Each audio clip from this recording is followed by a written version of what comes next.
ఓవైపు star music డైరెక్టర్గా వెలుగొందుతూ ఇంకోవైపు నటుడిగాను గ్యాప్ లేకుండా సినిమాలు చేస్తుంటాడు జీవి ప్రకాష్. అలాంటి ఈయన తాజాగా కింగ్స్టన్ సినిమాతో మన ముందుకు వచ్చారు. ఫస్ట్ సీ హర్రర్ సినిమా ఇదే అంటున్నారు. హైదరాబాద్కు వచ్చి మరి తన సినిమాను గట్టిగానే ప్రమోట్ చేసుకున్నారు. మరి ఈ సినిమా ఎలా ఉందో ఈ పూర్తి రివ్యూలో చూద్దాం.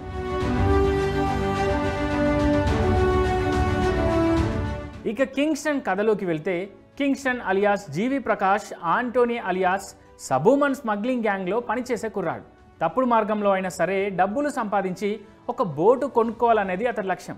అయితే ఆ స్మగ్లింగ్ గ్యాంగ్ను నడిపించే థామస్తో ఒక సందర్భంలో కింగ్ గొడవ పడతాడు. దీంతో తనతో పాటు ఊరి మొత్తానికి పనిపోతుంది. అయితే ఆ ఊరి వాళ్ళకు ఉపాధి ఉండదు. ఆ ఊరి నుంచి ఎవరైనా చేపలు పట్టడం కోసం సముద్రంలోకి వెళ్తే శవమై తిరిగొస్తారనే శాపం ఉంటుంది. ఈ శాపం వెనుక రహస్యాన్ని ఛేదించి ఊరికి ఉపాధి కల్పించాలని కింగ్ పంతం పడతాడు. ఓ మిత్ర బృందాన్ని వెంటేసుకొని బోటులో సముద్రానికి బయలుదేరతారు. మరి కింగ్ తన మిత్రులు సముద్రంలోకి వెళ్ళి క్షేమంగా బయటికి రాగలిగారా? ఇంతకీ ఈ శాపం వెనుక కథేంటి? కింగ్ అనుకున్నది సాధించాడా లేదా అనేది తెలియాలంటే ఈ సినిమా చూడాల్సిందే.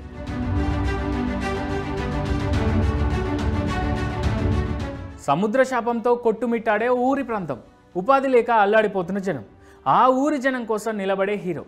ఈ పాయింట్ వరకు బాగానే ఉంటుంది, కానీ ఆ తర్వాతే అసలు సమస్య వచ్చింది. పాయింట్ బాగానే ఉందనిపిస్తుంది, కానీ దానికి తగ్గ సెటప్, ఎమోషన్ మాత్రం ఎక్కడా కనిపించవు. అప్పటి వరకు ఆంటోనీ చెడ్డవాడని హీరో తెలుసుకోకపోవడం ఏంటి? ఆంటోనీ దగ్గర పనిచేస్తూ డబ్బులు నొక్కేసే హీరో ఒక్కసారిగా మారిపోవడం ఏంటి? విలన్కు ధమ్కీ ఇవ్వడం ఏంటి? అప్పటి వరకు విలన్ అంటే అందరికీ భయం అనేలా చూపిస్తాడు, కానీ హీరో మాత్రం అవలీలాగా ఎదురించేస్తాడేంటి? ఇవన్నీ లాజిక్స్ వెతికితే మాత్రం కష్టం. ఇలాంటి లాజిక్స్ అన్నీ పక్కన పెట్టి సినిమాను చూద్దామంటే అక్కడ ఎంగేజింగ్ సీన్లు కానీ, ఆడియన్స్ను కట్టిపడేసే ఎమోషన్స్ కానీ ఏవీ లేవు.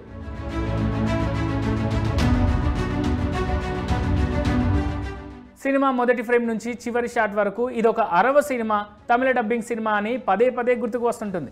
డబ్బింగ్ విషయంలోనూ అది స్పష్టంగా కనిపిస్తుంది.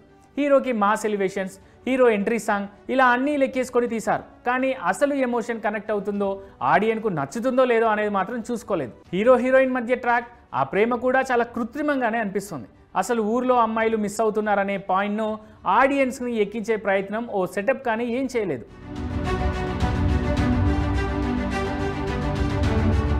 సముద్రంలోకి వెళ్లేందుకు హీరో ఫిక్స్ అవడంతో ఫస్ట్ హాఫ్ ముగుస్తుంది. ఇక సెకండ్ హాఫ్ మొత్తం అడ్వెంచరస్గా ఉంటుందని అందరికీ అర్థమైపోతుంది. ఒక పడవ, 4-5 క్యారెక్టర్లు, మధ్యలో వచ్చే వింత జీవులు.